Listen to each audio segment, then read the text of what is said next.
àjálù burúkú wo lèyí èèyàn mọ́kàndínlógún tún jóná gúrúgúrú nínú ìjàmbá ọkọ̀ ní kogi léyìí tí kò tí ì ju ọ̀sẹ̀ kan lọ táwọn èèyàn mẹ́ẹ̀ẹ́dọ́gbọ̀n kan jóná kú sínú ìjàmbá ọkọ̀ nípínlẹ̀ kogi ó kéré tán èèyàn mọ́kàndínlógún ni wọ́n ti tún fìdí rẹ̀ múlẹ̀ pé níṣe ni wọ́n jóná gúrúgúrú lásìkò tí ìjàmbá ọkọ̀ kan wáyé nírọ̀lẹ́ ọjọ́ àìkú Sunday ọjọ́ kejìdínlọ́gbọ̀n oṣù kẹrin ọdún 2024 yìí níṣe làwọn èèyàn náà kú ikú gbígbóná ikú oró lójijì. Olùdarí ẹ̀ka ètò ìròyìn fún àjọ àwọn ẹ̀ṣọ́ aláàbò lójú pópó Federal Road Safety Commission FRSC nípínlẹ̀ Kogi ọ̀gbẹ́ni Jonas Agu fìdí ẹ̀ múlẹ̀ pé ásídẹ́ǹtì burúkú ọ̀hún wáyé nígbà tí ọkọ̀ àjàgbé ti iléeṣẹ́ Dangote Cement kan àti bọ́ọ̀sì Toyota Hiace forí sọ ara wọn lágbègbè Okene bypass tó wà lọ́nà márosẹ̀ Okene sí Lọ́kọ́jà nípínlẹ̀ ọ̀hún. Agu ní fún bíi wákàtí mẹ́ta làwọn òṣìṣẹ́ road safety fi ń jà fitafita láti dóòlà ẹ̀mí àwọn èèyàn náà àmọ́ iná ọmọ rárá tó bẹ́ sílẹ̀ nígbà tí ìjàmbá náà wáyé kọjá bẹ́ẹ̀ gbogbo èrò tó sì wà nínú bọ́ọ̀sì akérò Hiace náà ló jóná pátápátá. Ó ṣàlàyé síwájú sí i pé láti ìpínlẹ̀ Kánò ni bọ́ọ̀sì akérò náà ti ń bọ̀ ojú ọ̀nà tó yẹ kó tọ̀ ló sì wà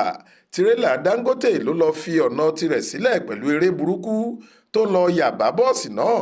àti pé báwọn méjèèjì ṣe forí sọ ara wọn lágbára gidi débi pé níṣe ni iná ṣẹ́yọ tí bẹntiróòlù sì mú kí iná náà fẹjú kankan. Géńdé 22 ni ìjàmbá náà ká mọ́ àmọ́ 19 nínú wọn ló gbabẹ̀ sọdá iná wì wọ́n pa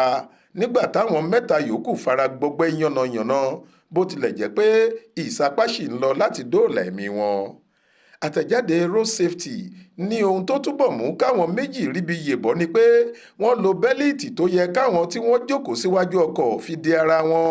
ìyẹn seat belt ó léyìí lórí fi kó wọn yọ. Ó tún ní ìwádìí àkọ́kọ́ táwọn ṣe fi hàn pé yíya ara ẹni sílẹ̀ lórí eré lọ́nà tí kò yẹ táwọn ọkọ̀ yíya ara wọn ìyẹn wrongful overtaking lédè òyìnbó ló ṣokùnfà ìjàmbá gbẹ̀mígbẹ̀mí yìí. Ó láwọn ti kó àjókù òkú àwọn èrò náà lọ sí mọ́ṣúárì ọsibítù ìjọba tó wà lókèné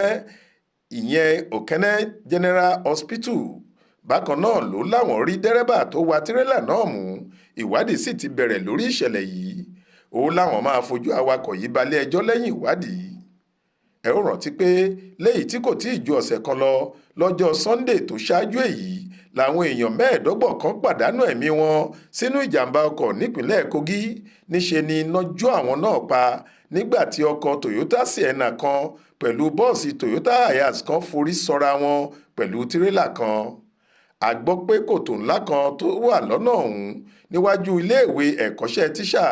Aloma Teachers College ní Aloma níjọba ìbílẹ̀ Òfu ló ṣokùnfà ìjàmbá tó la iná burúkú lọ ọ̀hún. Faith Adébọlá ló ń jábọ̀ ìròyìn fún iléeṣẹ́ tẹlifíṣàn Aláròye Online TV.